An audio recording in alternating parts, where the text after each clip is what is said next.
All India Punjab National Bank officers association Muzaffarpur मंडल का 12वां त्रैवार्षिक महाधिवेशन संपन्न हुआ। इस महाधिवेशन में संगठन के महासचिव दिलीप साहा ने आज बैंकिंग की स्थिति पर विशेष रूप से चर्चा की। सभा में उपस्थित करीब 250 सदस्यों को संबोधित करते हुए अधिकारियों के हितों के बारे में विस्तृत रूप से जानकारी दी। सरकार द्वारा उठाए जा रहे कदम जैसे सरकारी बैंकों का निजीकरण, नए कर्मचारियों की भर्ती बंद करना, आमजनों के हितों को समाप्त करने को लेकर सभा में विरोध किया गया। इसी आधार पर उन्होंने 12वें वेतन समझौते की प्रगति की अद्यतन स्थिति पर भी विचार से चर्चा की। महाधिवेशन में मुजफ्फरपुर मंडल के सभी कार्यकारिणी के गठन पश्चात इनको सम्मानित किया गया। आज हमारा ये बिहार अंचल का जो सर्कल है मुजफ्फरपुर, इसमें आज कॉन्फ्रेंस हो रहा है। सभी हमारे ऑफिसर्स के ऑर्गेनाइजेशन के मेंबर्स यहाँ आए हुए हैं। यहाँ आज बहुत सारे इशू पे चर्चा होगी। काफ़ी सारे स्पीकर ऑलरेडी एक अलग अलग इशू पे बात कर ही रहे हैं कि उसमें आज के तारीख में जो बैंक में, हमारे बैंक में एक प्रॉब्लम है, शॉर्टेज है, स्टाफ कमी है, ऑफिसर कमी है, उसके ऊपर भी चर्चा होगी। आज हम जो कस्टमर सर्विस देना चाहते हैं उस पर हमें इम्प्रूव करने की मौका नहीं मिल रहा है, क्योंकि इतनी शॉर्टेज है ब्रांचों में। देश में इतनी ज़्यादा बेरोजगार है, उसके बावजूद बैंक में रिक्रूटमेंट कर नहीं रहा। वैकेंसी होने के बावजूद गवर्नमेंट ने ये बना के रखा है।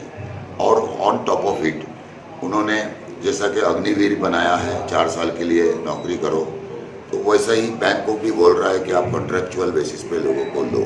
तो बैंकिंग सेक्टर एक बहुत ही गंभीर इंडस्ट्री है।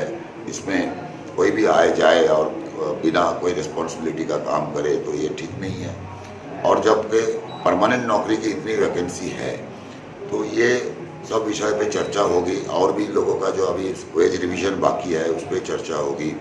लेकिन इसके साथ साथ में हम जो गवर्नमेंट का, सेंट्रल गवर्नमेंट का जो नीति रहा है अब तक, जो पब्लिक सेक्टर के अगेंस्ट में नीति रहा है, हर बार में हर चीज़ में वो धमकी देते हैं कि प्राइवेटाइज कर देंगे। और देश के बहुत सारे बड़े बड़े ऑर्गेनाइजेशन, बहुत सारे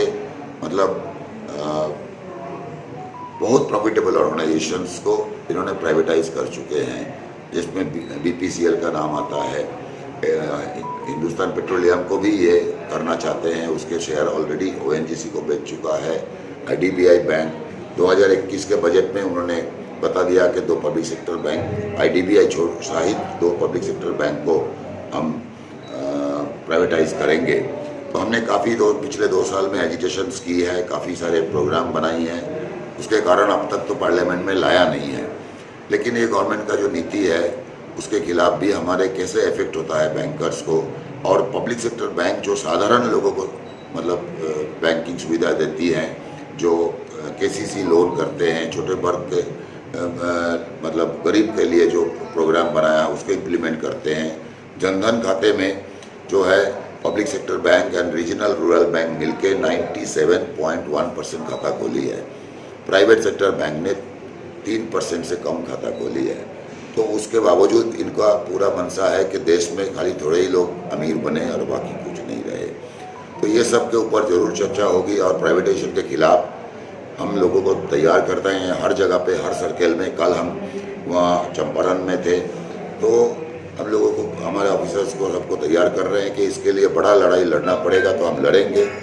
और उसमें लोगों को जो आज के इनका पॉलिसी है, कैसे पब्लिक सेक्टर बैंक को वो नीचे लेके जाने के कोशिश में है।